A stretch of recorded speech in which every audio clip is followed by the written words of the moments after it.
Berjumpa kembali dengan kami, Komite Keperawatan. Sungguh senang sekali kita bisa menyampaikan hal-hal di Diklat Internal Komite Keperawatan ini. Kita sudah lama tidak mengadakan kegiatan ini. Cuma di bulan ini, September 2024, kami ingin sharing kembali kepada teman-teman sejawat semuanya terkait refresh kode etik keperawatan, gitu ya. Harapannya dengan refresh ini teman-teman dapat melakukan setiap tindakan-tindakan keperawatan maupun kebidanan gitu ya, memperhatikan kode etik yang ada sehingga tidak merugikan setiap pasien yang dipercayakan kepada kita. Saya menyampaikan melalui video rekaman ini harapannya adalah nanti teman-teman bisa membuka kembali video ini, melihat kembali apa yang boleh kami sharingkan, dan kita bisa menerapkannya di dalam praktek sehari-hari. Kira-kira apa yang kita kerjakan kemarin sudah sesuai dengan kode etik atau belum ya. Jadi kita bisa mengintrospeksi diri kita masing-masing dan membuat layanan kita, baik itu perawatan maupun kebidanan, menjadi lebih baik lagi. Mohon izin sebentar, saya akan share materi yang akan kita sampaikan di kesempatan pada saat ini.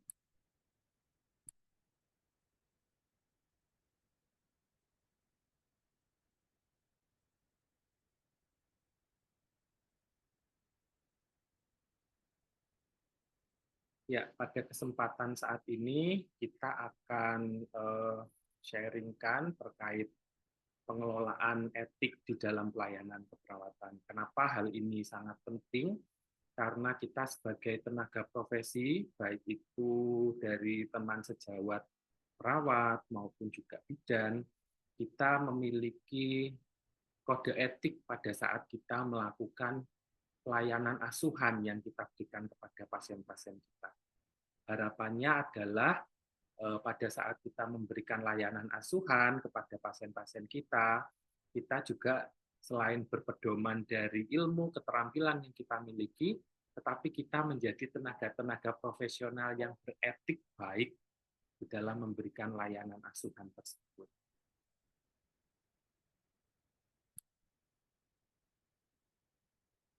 Ini adalah gambaran besar yang akan kami sharingkan pada kesempatan saat ini. Ya, seperti biasalah, kalau kegiatan seperti ini pasti ada introduction-nya terlebih dahulu, lalu kita akan masuk di prinsip dan nilai etik, kemudian kita akan lihat tingkat-tingkat pelanggaran seperti apa yang ada di kode etik profesi, lalu sanksi-sanksinya apa saja, langkah penyelesaiannya bagaimana, dan apa yang bisa kita bawa pulang dari setelah mengikuti kegiatan pada hari ini. Sebagai pendahuluan, untuk kegiatan pembinaan masalah etik profesi, itu tidak bisa selesai begitu saja. Jadi dalam setiap kegiatan apapun, berganti jam, berganti waktu, berganti hari, berganti shift pun, gitu ya, pasti akan muncul masalah-masalah etik. Kenapa kok bisa begitu? Karena di dalam kita melaksanakan pekerjaan kita itu nggak kerja sendiri. Kita itu kerja dengan teman kita yang lain. Dalam satu shift saja kan minimal ada 2 orang, ya. Pastilah ada timbul permasalahan etik. Belum lagi di dalam satu shift tersebut kita punya pasien yang harus kita hadapi, keluarga pasien, ya. Kemudian juga ada profesi lain yang harus kita hadapi juga, kan? Sehingga permasalahan-permasalahan etik ini pasti akan muncul, akan terjadi. Sehingga pembinaan masalah etik ini nggak akan selesai, pasti besok akan ada lagi, lusa akan ada lagi, dan itu akan terus berjalan. Gitu, okay? Kemudian terkait dengan masalah etik itu sendiri adalah suatu bentuk kesenjangan atau pandangan atau persepsi atau penilaian baik atau buruk individu terhadap sesuatu yang merujuk pada nilai atau norma.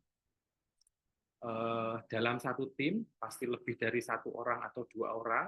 Di situ kita akan memiliki pandangan kita masing-masing, kita akan memiliki persepsi kita masing-masing, apa yang kita pandang atau kita persepsikan atau kita nilai baik atau buruk itu belum tentu di mata orang lain itu juga akan sama dengan apa yang ada di pandangan kita. Sehingga kita perlu suatu rujukan norma atau nilai, ya balik lagi di etik profesi tersebut. Keragaman pandangan atau persepsi atau penilaian dan norma itu membutuhkan upaya yang beragam untuk mencapai atau mendekati kesamaan pandangan terhadap sesuatu dari setiap individu.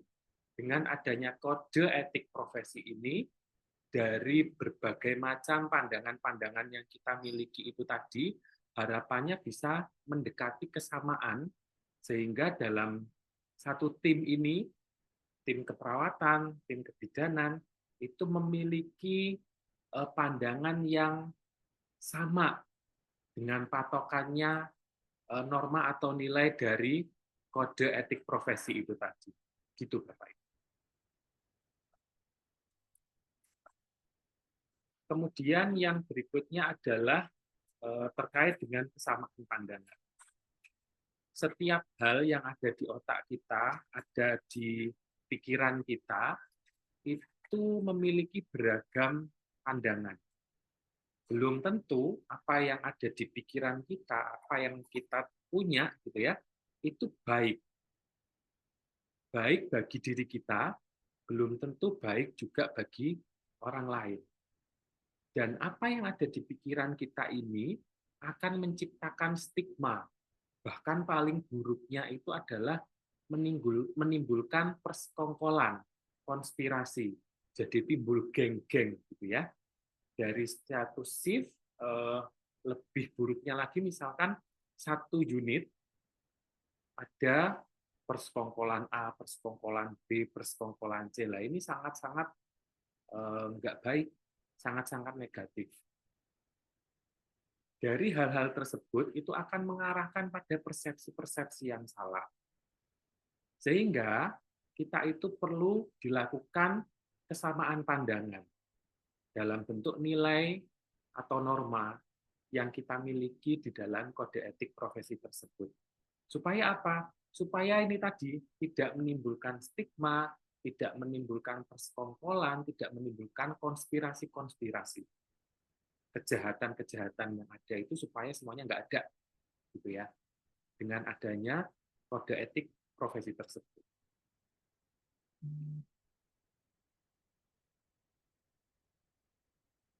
Nah, terkait perbedaan pandangan atau penilaian dari ilustrasi gambar ini kita bisa lihat dari gambar yang pertama misalnya, kalau kita ada di atasnya si gambar ini, melihat gambar itu adalah bentuknya lingkaran. Tapi kalau kita ada di depan gambar ini, kita melihatnya persegi panjang aja. Kemudian dari gambar yang berikutnya, kalau kita ada di bawah angka tersebut, kita melihatnya ini angka 6. Tapi kalau kita di atas, kita melihatnya angka 9. Nah, pandangan-pandangan kita ini pasti akan menimbulkan perbedaan. Nantinya dari perbedaan-perbedaan ini akan muncul sebuah konflik. Karena apa? Karena kita punya nilai yang berbeda. Kita punya norma yang berbeda. Sehingga perpecahan terjadi. Konflik terjadi. Nah, kalau itu semuanya terjadi, apa yang akan muncul berikutnya? Kita akan mengandalkan persepsi kita masing-masing. Saya yang benar, kamu yang salah. Begitu juga yang berikutnya lagi. Saya yang benar, kamu yang salah. Gitu ya.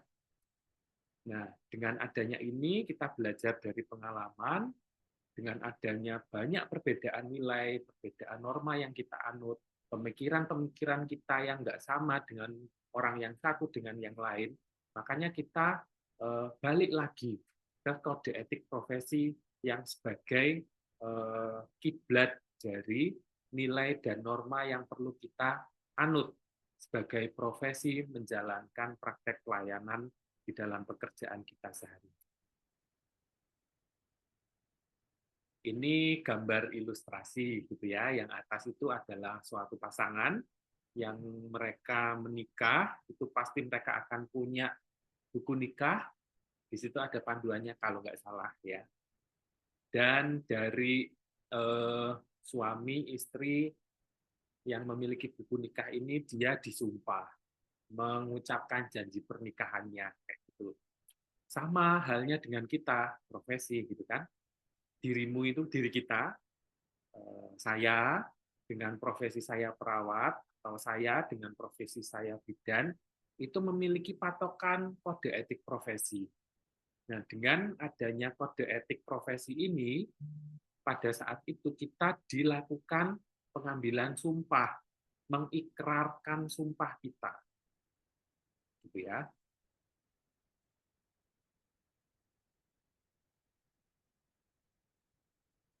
Saya akan mencoba membawa teman-teman untuk mengingat kembali, dicari dokumen kipernya, dibuka lagi. Naskah sumpah janjiku dulu seperti apa gitu ya untuk profesi ini. Jadi dilihat lagi, dibaca lagi, diperhatikan lagi gitu ya. Meskipun pada saat itu saya cuman asal-asalan aja mengucapkan ikrarnya, tetapi jangan salah loh ya.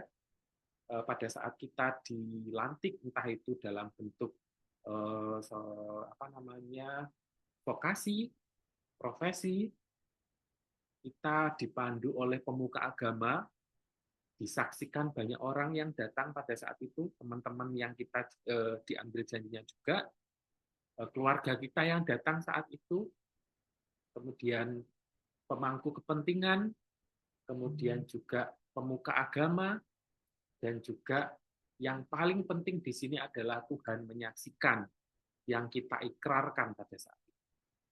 Itu ya, berat enggak? Berat kalau menurut saya. Nah, terkait dengan prinsip etik dan nilai etik keperawatan. Di dalam kode etik profesi, khususnya di kode etik profesi perawat ini, di sana kita dijabarkan terkait dengan perawat dengan klien, perawat dengan praktek, perawat dengan masyarakat, perawat dengan teman sejawat, bahkan perawat dengan profesi. Boleh teman-teman membaca buku kode etik keperawatan tersebut. Nah, di dalamnya situ ada terkait dengan prinsip etik dan juga nilai etik. Dimana kalau kita ingat bahwa prinsip etik itu ada 8, itu terkait dengan otonomi, kemudian berbuat baik, keadilan, tidak merugikan, harus jujur, harus menepati janji, harus mampu menjaga rahasia, harus melakukan setiap tindakan secara akuntabilitas, dan juga memperhatikan nilai-nilai etik yang ada. Kita harus memperhatikan kesehatan, memperhatikan kesejahteraan, kita harus pandai memilih di antara pilihan-pilihan yang ada, kita harus bermartabat, kita juga harus berakuntabilitas, kita juga harus bersikap yang kondusif.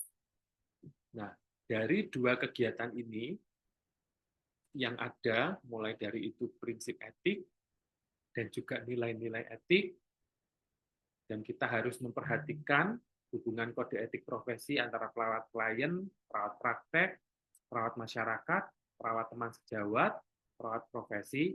Ini adalah suatu bentuk komunikasi profesional yang beretika. Ya, kita profesinya apa, perawat atau bidan, menjalankan setiap tindakan sesuai dengan keilmuan kita dan harus memperhatikan kode etik ini juga. Sehingga komunikasi yang kita lakukan itu profesional yang beretika. Dan kalau kita semuanya melakukan sesuai dengan itu tadi, kita menjalankan praktek kita sesuai dengan ilmu kita, lalu kita menjalankannya dengan memperhatikan kode etik kita, berarti aktivitas yang kita kerjakan adalah aktivitas profesi yang memiliki komunikasi profesional beretika. Begitu Bapak Ibu Saudara.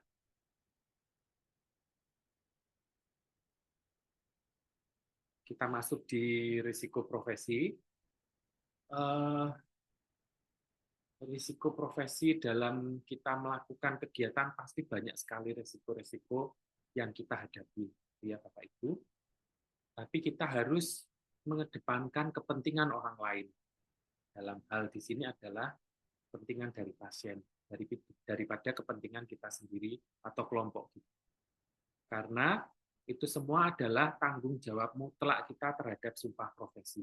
Balik lagi kan ke sumpah profesi kita.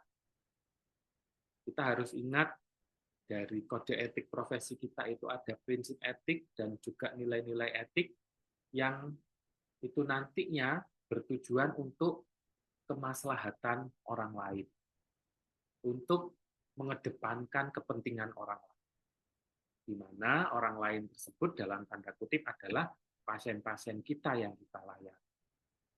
Begitu Bapak Ibu.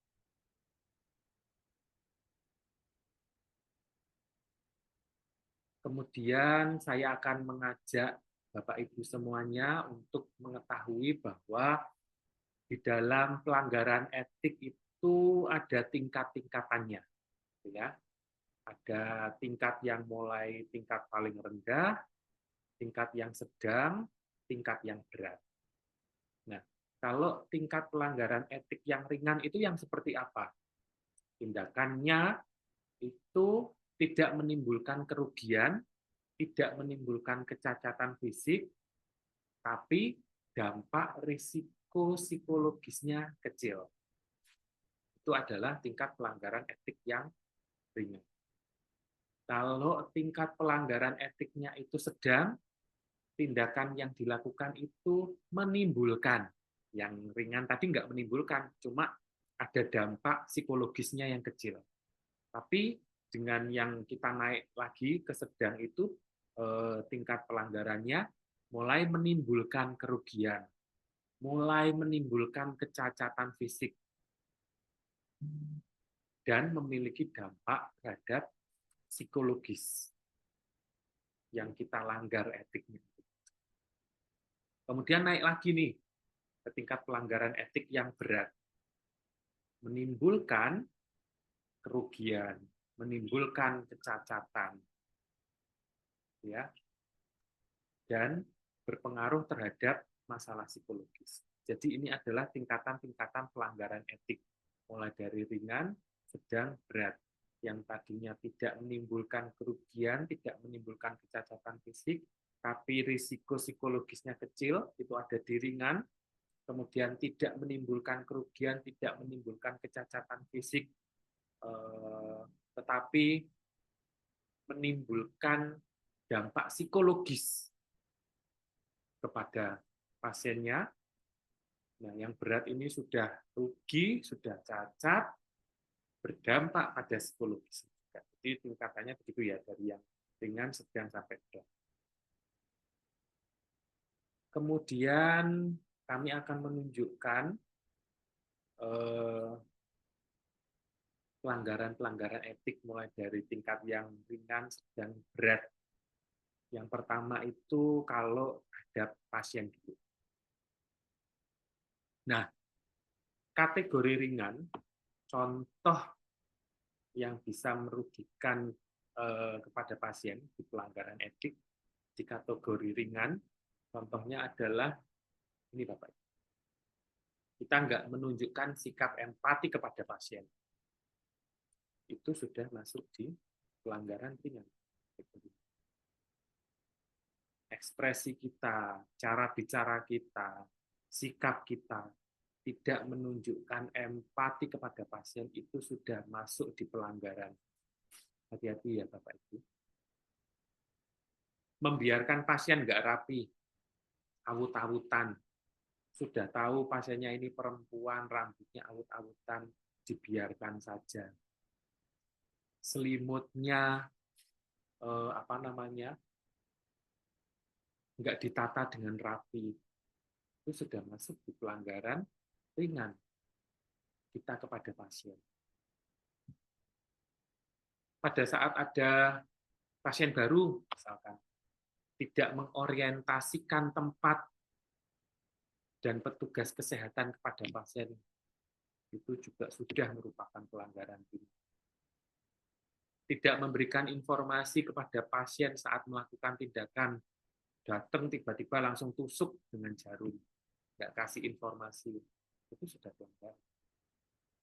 Melakukan tindakan atau berperilaku, memutar radio, berbicara keras, sehingga pasiennya itu kenyamanannya terganggu, lingkungannya jadi nggak tenang.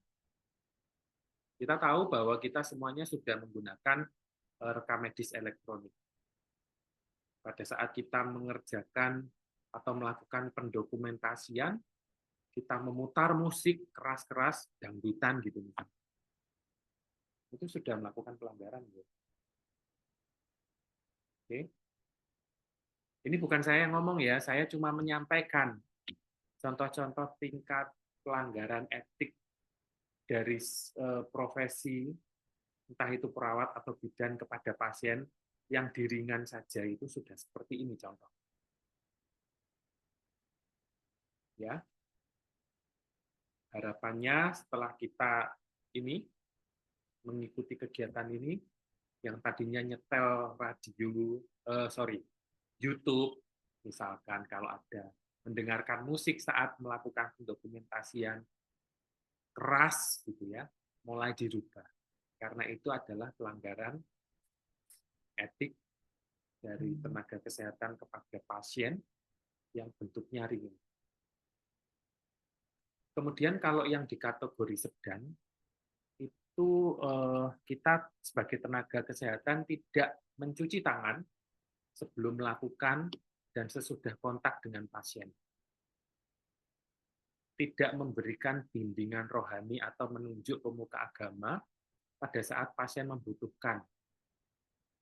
Terkadang kita dihadapkan dengan pasien-pasien yang membutuhkan seorang pemuka agama untuk datang mengunjungi dia. Lalu kita tidak menghubungi pemuka agama. Sehingga kebutuhan rohani pasien ini tidak terpenuhi. Itu merupakan suatu pelanggaran. Melakukan tindakan keperawatan tidak sesuai dengan SPO yang bisa membahayakan pasien, tapi tidak mengancam jiwa. Itu juga merupakan pelanggaran kategori sedang. Tidak melakukan pencegahan, misalkan kalau kita sudah tahu pasien ini punya resiko jatuh, lalu tidak melakukan pencegahan sebelumnya, itu sudah melakukan pelanggaran sedang lagi. Ya. Jadi perlu berhati-hati. Kemudian tingkat pelanggaran kategori berat antara tenaga kesehatan dengan pasien. Yang pertama adalah tidak memberikan pemenuhan kebutuhan dasar pasien. Pasiennya perlu cairan, nggak dikasih cairan. Pasiennya perlu oksigen, nggak dikasih oksigen. Pasiennya perlu nutrisi, nggak dikasih nutrisi. Pasiennya perlu melakukan eliminasi, nggak dibantu eliminasi. Berat. Ada pasiennya yang terjadi henti jantung, tidak dilakukan tindakan. Itu adalah kategori berat. Tidak menjaga kerahasiaan pasien. Mentang-mentang pasiennya ini adalah tetangga kita, lalu kita membicarakannya di rumah, membicarakannya di lingkungan kita. Itu sudah dalam bentuk kejahatan dengan kategori berat. Kita nggak menjaga kerahasiaan. Seburuk apapun pasien yang kita hadapi, yang kita layani, belajar untuk tutup mulutnya ini. Untuk menjaga kerahasiaan pasien. Dibiasakan mulai sekarang. Ya. Minta imbalan pada pasien atau keluarga. Tidak boleh. Itu adalah kategori tingkat pelanggaran etik yang berat. Komunikasinya nggak baik kepada pasien. Apalagi komunikasi yang nggak baik ini pada pasien lalu diunggah di status media sosial. Itu kategori berat. Ngeri ya, saya baca aja ngeri. Harapannya ini bukan sesuatu yang menjadi lelucon, ini bukan sesuatu yang menjadi guyonan, tapi ini hal yang harus kita perlu perhatikan bersama-sama supaya kita menjadi tenaga profesi yang memiliki etika yang baik. Yang berikutnya adalah terhadap tugas.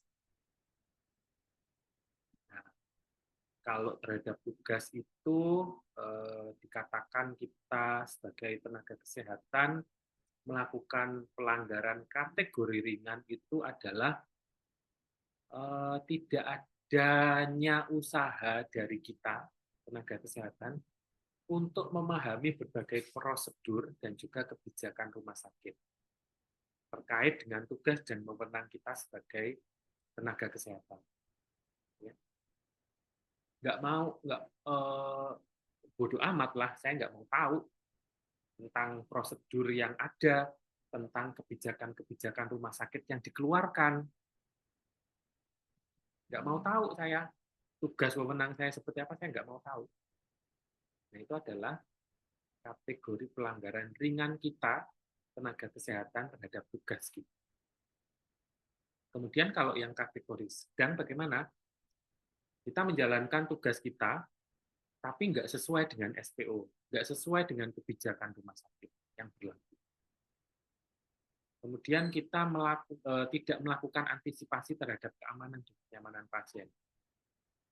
Tadi ya, sudah tahu pasiennya itu resiko jatuh, tapi tidak dilakukan pencegahan seperti mendekatkan nurse call, tidak melakukan mengunci pagar tempat tidur, bukan mengunci, menutup pagar tempat tidur atau mengunci roda tempat tidur, ya, sehingga pasien jatuh. Itu adalah pelanggaran kategori sedang. Tidak memelihara mutu pelayanan dan asuhan secara optimal, ya. Cara melakukan asuhannya asal-asalan, pokok cepat, pokok selesai pasien tadi. Boleh kayak gitu ya. Tidak melakukan evaluasi setelah melakukan tindakan keperawatan. Nah, jadi pada saat kita mendelegasikan tugas kepada teman tim kita sebagai ketua tim misalkan, harus melakukan evaluasi juga. Tadi kamu tak mintai tolong untuk melakukan ini. Sudah benar nggak yang dikerjakan? Itu kategori sedang loh terhadap tugas. Ya. Tadi kamu tak mintai tolong untuk melakukan ganti verban pada pasien A. Dievaluasi itu harus dilihat lagi, benar nggak perban yang dia ganti. Dan jangan keliru lagi. Itu perlu diperhatikan. Lalu bagaimana dengan kategori berat terhadap tugas antara tenaga kesehatan terhadap tugas? Ya, berulang kali melakukan tugas yang tidak sesuai SPO. Wes pokoknya kalau aku jaga semua beres tindakan, tapi nggak sesuai SPO semua. Dan itu setiap kali, setiap saat dia kerja. Gimana kayak begini? Kan? Pelanggarannya itu berat. Tidak memegang teguh rahasia jabatan. Kita tahu bahwa tenaga kesehatan yang ada di sini adalah lower manager, mulai itu ketua tim, kepala ruang, kayak gitu ya. Ada hal-hal yang rahasia jabatan yang nggak perlu disampaikan. Sampaikan tuh, ngomong di sini, ngomong di sana. Jadi ini perlu jadi pembelajaran juga, gitu ya. Ini loh, mulut perlu dijaga dengan baik.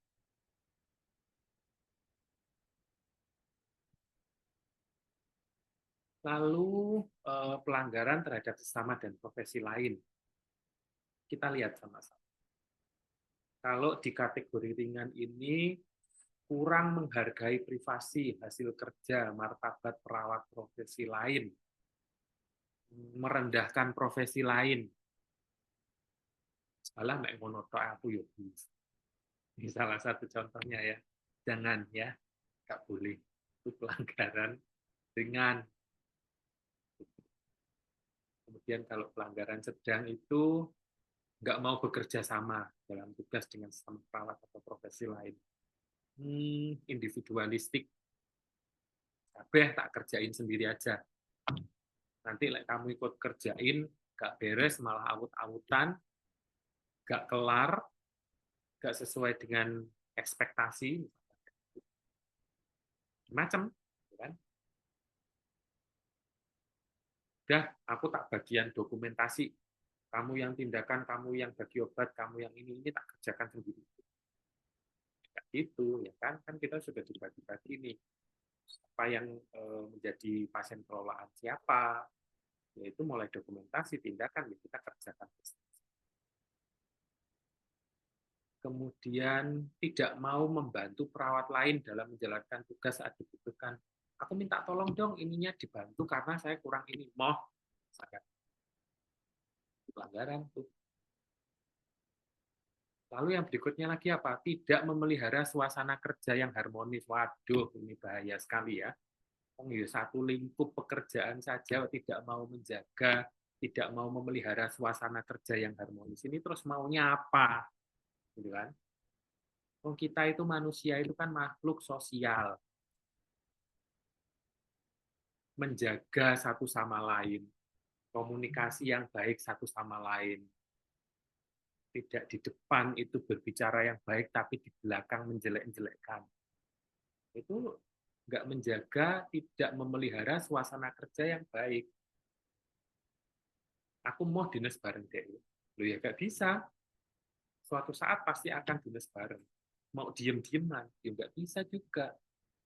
Kalau kayak gitu, siapa yang jadi korban? Pasiennya. Ya, kita semua yang kerja di sini, entah itu vokasi, entah itu nurse, entah itu perawat, entah itu bidan, semuanya sudah melalui pendidikan tinggi, bukan lulusan TK langsung kerja. Jadi hal-hal seperti ini mohon kita bersikap dewasa semuanya, gitu ya. Suasananya dijaga supaya harmonis, kerjanya itu enak, nggak usah iri-irian dengan yang lain, nggak usah bolo-boloan dengan yang lain, dalam artian aku bolo inilah, jadi aku dinas bareng DE ya sudah sunyi senyap, nggak ada omong-omongan, nggak ada komunikasi loh. Tuhan, ini bukan TK, gitu ya. Ini adalah pekerjaan orang dewasa, karena kalau kita bersikap seperti itu, yang dirugikan pasien. Nah, itu. Membicarakan kekurangan atau keburukan perawat atau profesi lain di depan pasien, aduh, gosip. Ini loh, pasiennya sedikit misalkan, yo kerjakan ke pasiennya apa yang perlu, apa yang dibutuhkan, perhatikan lingkungan kerjanya, morat-marit apa enggak, perlu ditoto yang rapi atau enggak, dicek lagi pendokumentasiannya ada yang kurang apa enggak, itu lebih bermanfaat daripada pasien sedikit, lalu kamu tahu enggak, si itu loh, si itu loh, si anu loh, kebiasaan yang enggak baik, sehingga nanti bisa menimbulkan asumsi-asumsi liar negatif yang menimbulkan perpecahan. Jadi kebiasaan-kebiasaan beracun, kebiasaan-kebiasaan toksik seperti ini harapannya tidak dilakukan lagi.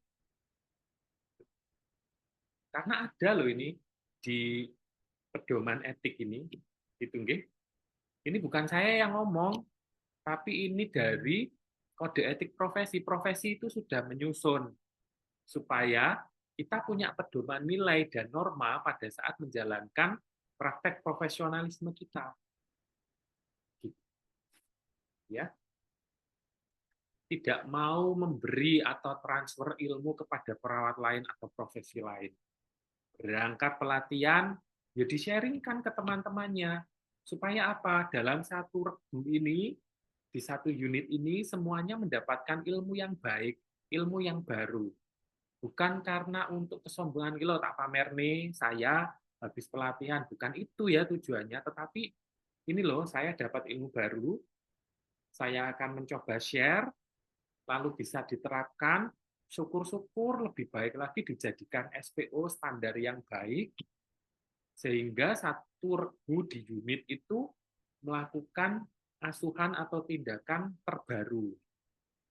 Sehingga pelayanan menjadi lebih baik lagi. Pasiennya lebih baik, gitu kan? Kan ini lebih baik daripada dipek sendiri ilmu.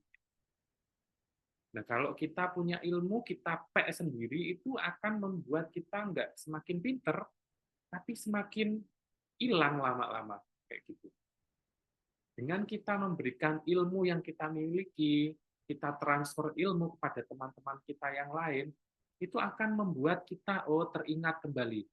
Ilmu yang kita dapatkan itu akan terasah kembali.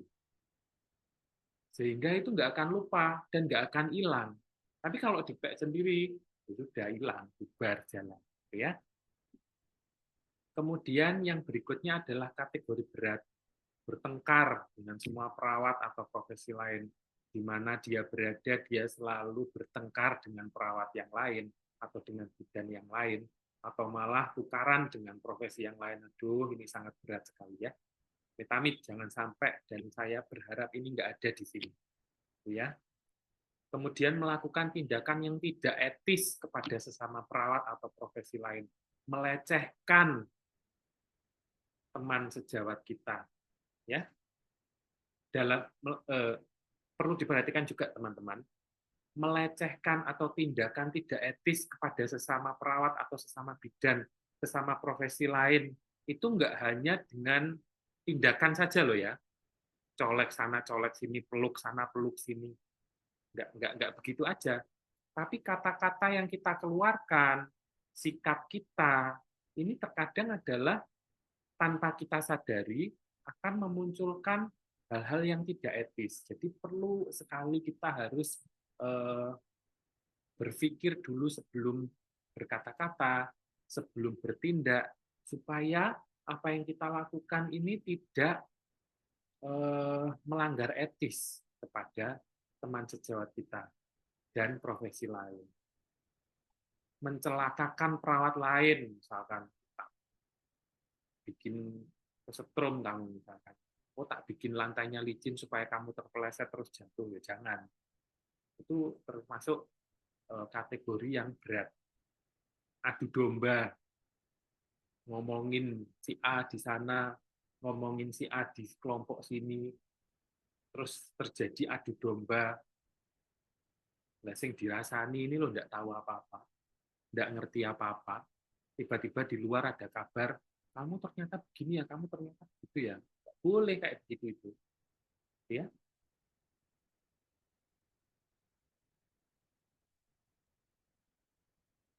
Kemudian kalau kita tahu teman kita melakukan praktek yang ilegal, kita tahu, terus dilindungi.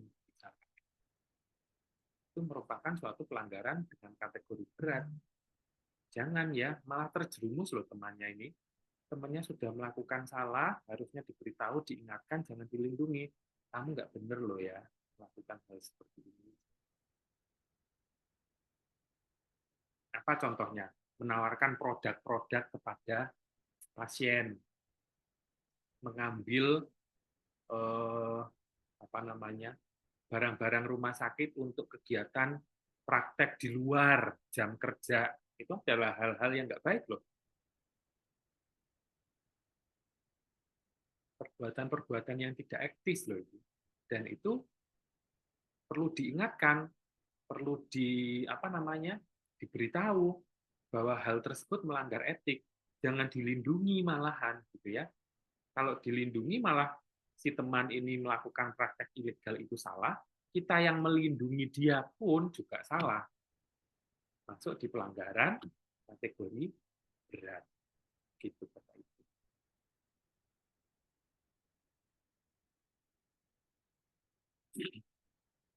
Kemudian terhadap profesi,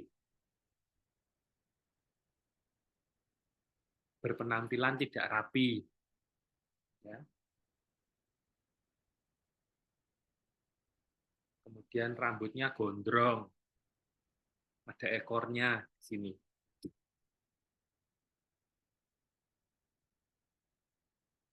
Ternyata tidak memakai pakaian dinas sesuai dengan aturan yang ditetapkan itu pelanggaran ringan, Bapak. Jadi baru-baru ini sudah dimunculkan surat edaran terkait seragam dinas dari Senin sampai Minggu, kan? Yang seragam barunya belum jadi menggunakan hitam putih, atau yang tenaga kesehatan memakai scrub yang warnanya sama. Misalkan hari Kamis itu adalah batik berwarna navy, biru dongker, karena mungkin sesuatu hal, entah itu sobek, entah itu sudah nggak muat lagi, pakai scrub dengan warna yang senada dengan seragam di hari. Ya, ini ada di ini loh, kode etik profesi, bukan saya. Saya cuma menyampaikan apa yang ada di buku profesi tersebut, supaya kita sama-sama di-refresh, diingatkan kembali gitu Bapak Ibu. Gitu ya. Kemudian pelanggaran sedangnya adalah menolak untuk meningkatkan pendidikan formal dan non formal. Aduh, beda di ya, introspeksi sendiri ya. Saya tidak mau ngomong banyak lagi. Di introspeksi, aduh, saya ada di posisi mana nih? Ternyata saya melanggar ringan, saya melanggar sedang, misalkan kayak gitu ya. Perlu meningkatkan pendidikan formal, pendidikan non formal, misalkan yang dari vokasi naik ke profesi, atau yang dari bukan dari, atau mengikuti kegiatan-kegiatan non formal itu seperti seminar untuk meningkatkan pengetahuan kita. Nggak hanya cuma cari SKP loh ya untuk pengurusan perpanjangan izin dan sebagainya, itu memang salah satunya. Tetapi salah duanya adalah kita mencari ilmu yang baru untuk meningkatkan layanan kita, kayak gitu ya.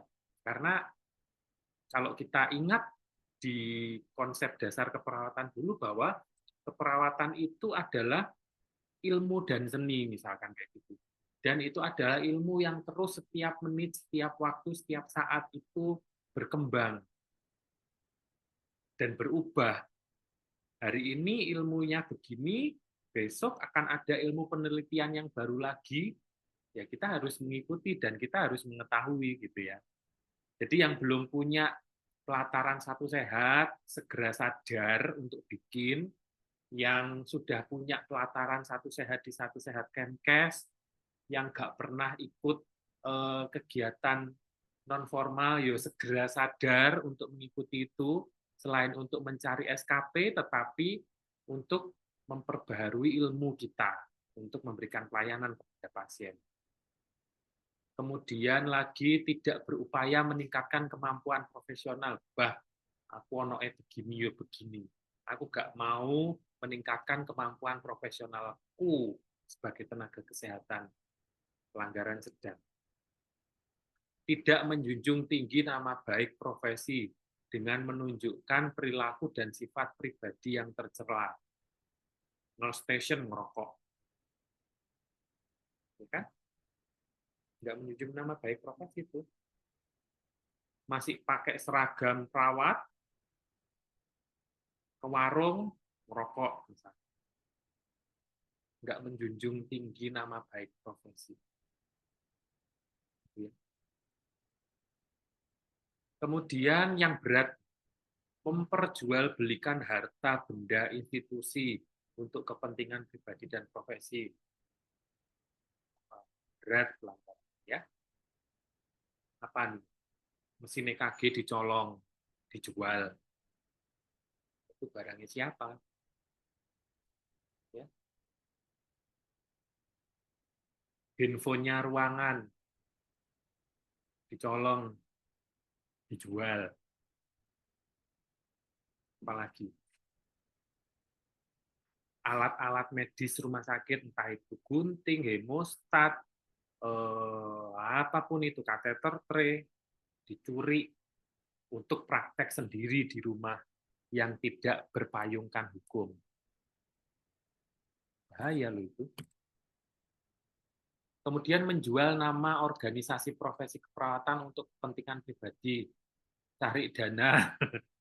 Tuh, ada saja ya. Promosi produksi tertentu. Saya perawat loh, tapi pada saat kita melakukan layanan kepada pasien, kita nawarkan produk kesehatan kepada pasien. Itu menjual nama organisasi profesi. Berat itu pelanggarannya. Menggunakan obat-obatan terlarang. Fly. Meninggalkan dinas tanpa izin pada saat tugas pagi, sore, ataupun malam.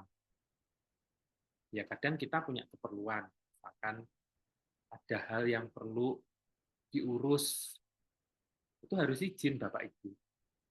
Nggak tiba-tiba hilang. Itu pelanggaran berat. Lalu meninggalkan tugas selama 7 hari berturut-turut dalam 1 bulan tanpa izin, mangkir misalkan, itu ya Bapak Ibu, itu merupakan pelanggaran kategori berat. Nah, ini adalah jenis-jenis pelanggaran hukum. Ya, kalau sampai ke ranah hukum, ini adalah bentuk contohnya, Bapak Ibu. Criminal malpractice, perbuatan tercela, sikap batin yang salah, dilakukan secara sengaja, kecerobohan yang sengaja. Ya.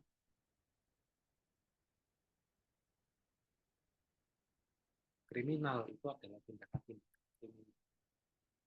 hukum, di ranah hukum. Kemudian yang berikutnya adalah administratif malpractice. Ya. Tidak memiliki STR, SIP, SPKK, RKK.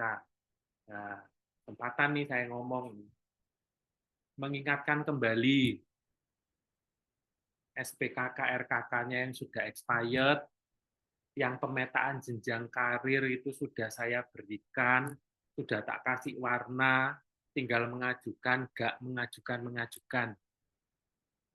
Itu malpraktek loh, pelanggaran gitu. Ya. Jadi segera diurus. Ya. Pengajuan SPKK, RKK, kredensial itu lah tidak sulit, Pak. Gampang, Pak. Apa saya mempersulit? Enggak, toh? Jadi silakan maju. Tak layani. Ya. Civil malpractice. Tidak melakukan kegiatan yang seharusnya dilakukan. Melakukan tindakan tapi terlambat. Melakukan tindakan tapi nggak sempurna. Standar SPO-nya langkahnya ada 10, dikerjakan cuma 5. Ya. Melakukan yang seharusnya nggak dilakukan, buat apa? Gitu kan? Kemudian bekerja tidak berdasarkan ilmu, ngawur, dok. Kita sekolah itu loh mahal-mahal. Kok melakukan setelah kerja, setelah lulus, setelah kerja, mendapatkan izin, kok kerjanya nggak berdasarkan ilmu. Rugi loh, bayarnya jutaan waktu kita kuliah. Hati-hati.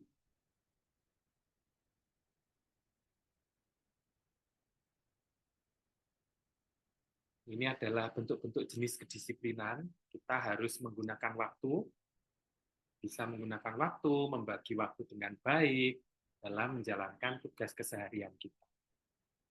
Lalu kalau di diri pribadi kita apa yang bisa kita kerjakan? Ya kita harus disiplin diri, merupakan dasar utama untuk kedisiplinan pada lingkup yang lebih luas.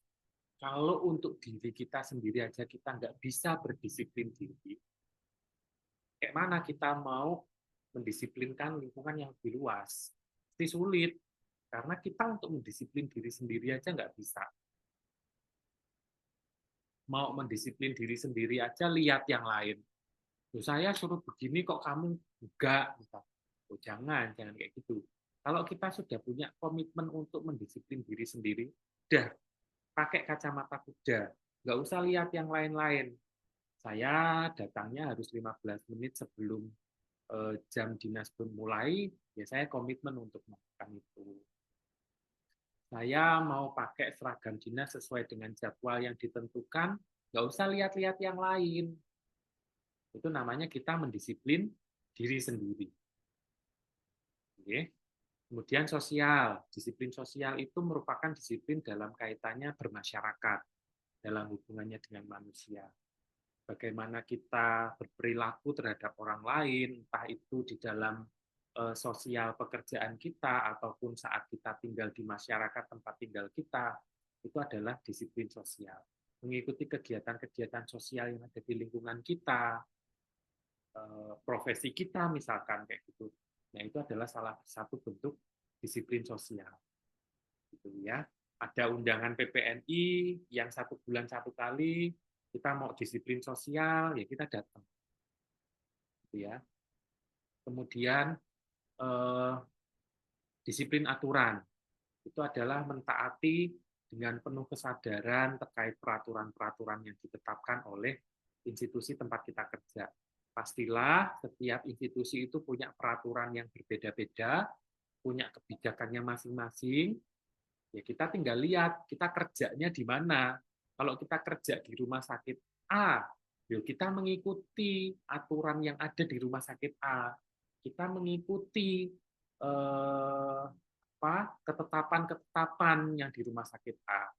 Jangan kita kerja di rumah sakit A, lalu kita itu loh di rumah sakit di rumah sakit B peraturannya nggak gitu, dia bisa begini loh. Kan sudah dibilang setiap institusi punya aturan dan kebijakannya masing-masing. Silakan diikuti sesuai dengan peraturan yang ada.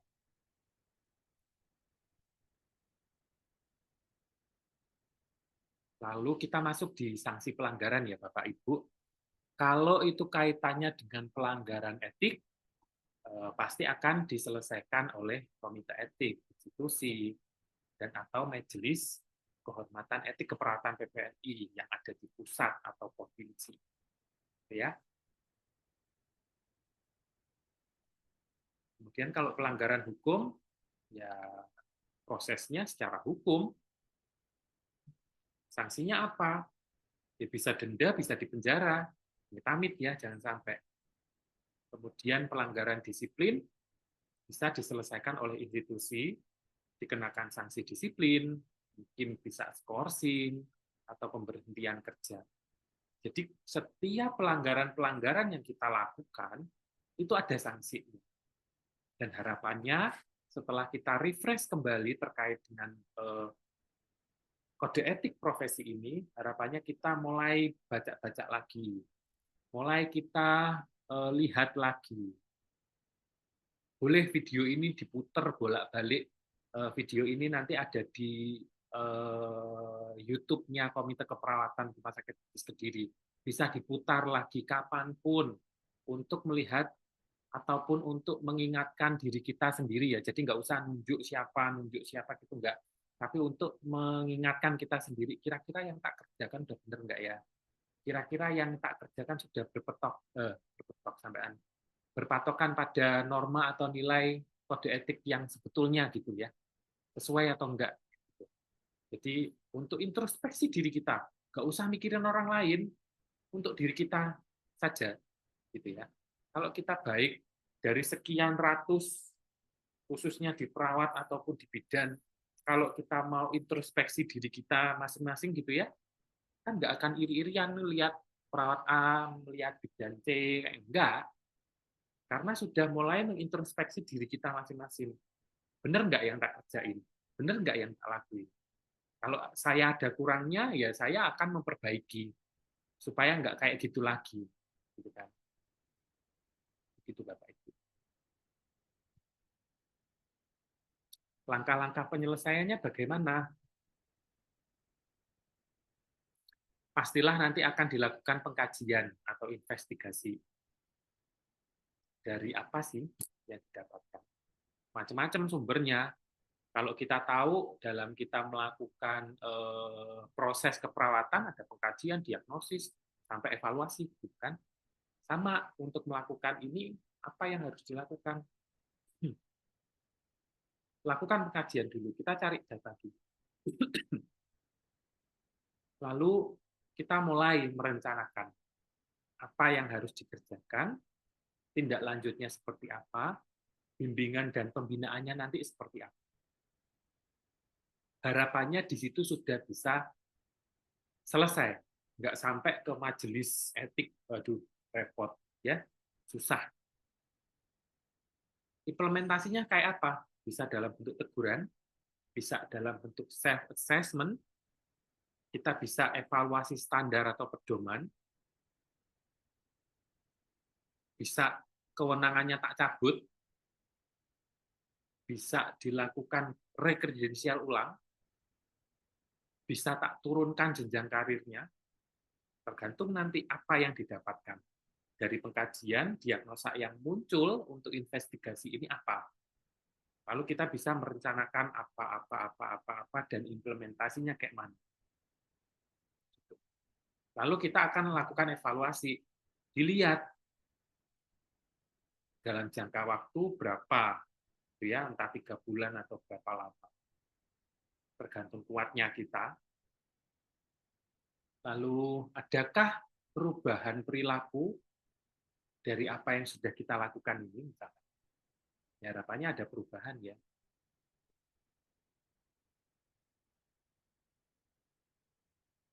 Nah, kita lihat dari diagram ini, Bapak Ibu, kita lihat kita ada di posisi yang A1 itu adalah hal yang baik.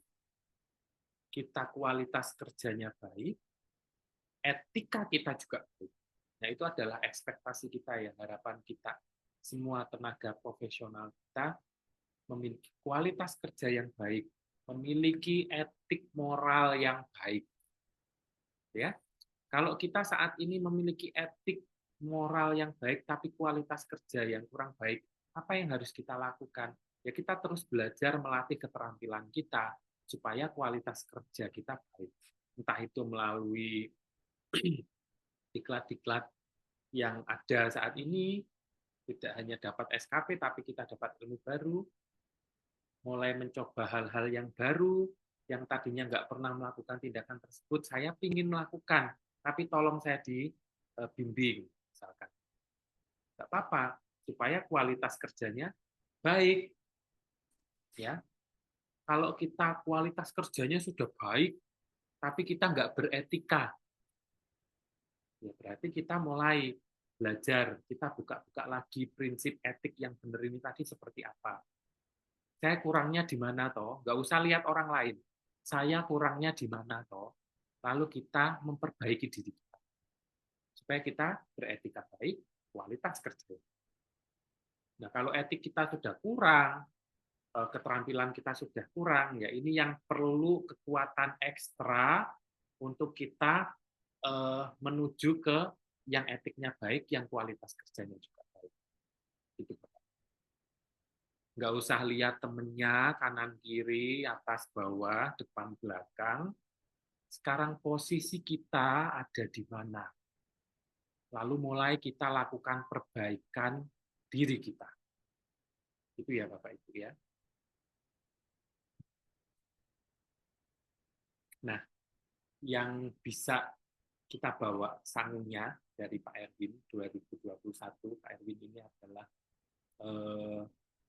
bapaknya Komite Keperawatan, ya. Jadi saya kadang juga chat beliau kalau ada kasus, ada apa yang saya nggak bisa pikirkan, saya kadang minta saran dari beliau. Etika dan moral harus berada di atas intelektual. Bukan berarti intelektual itu nggak penting.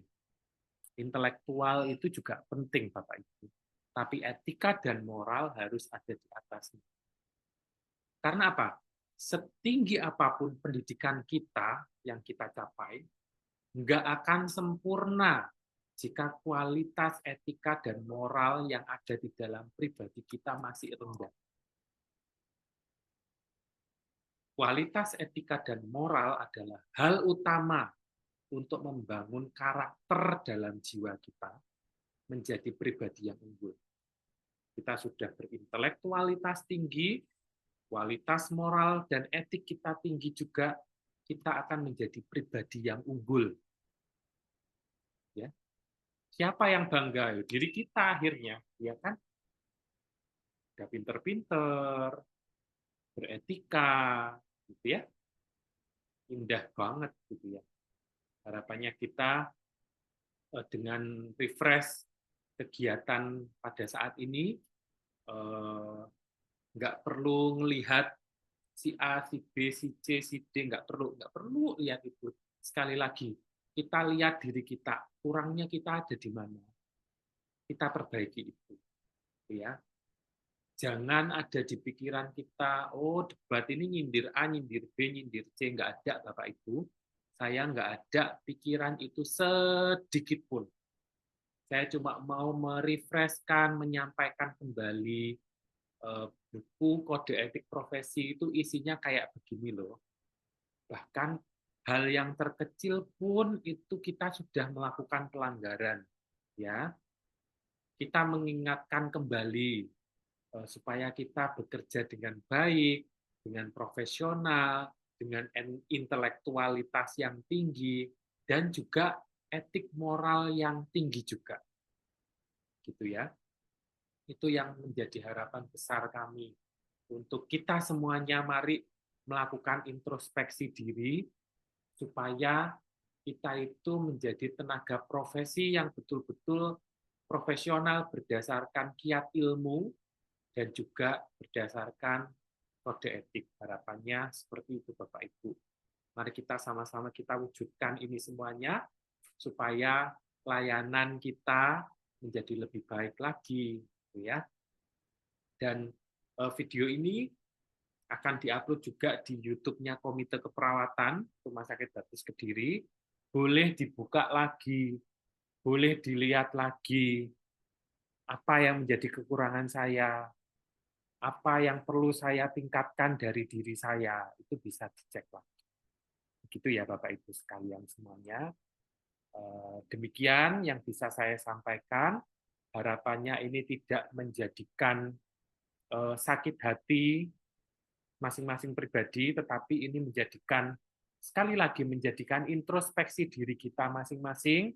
Saya juga bukan orang yang baik, saya bukan juga orang yang sempurna, saya pun juga dengan menyampaikan ini, membaca kode etik itu pun, oh saya juga masih ada kurangnya, saya juga ada hal yang harus saya lakukan, harus saya perbaiki dalam hidup saya, sehingga mari kita bersama-sama mempelajari ini untuk mencapai sesuatu hal yang luar biasa di keprofesian kita, baik itu teman sejawat perawat maupun bidan. Gitu, nggih. Baik, itu yang bisa kami sharingkan. Saya mengucapkan banyak terima kasih untuk kesempatan dan waktunya. Mari kita bersama-sama introspeksi diri kita. Demikian, selamat siang dan terima kasih.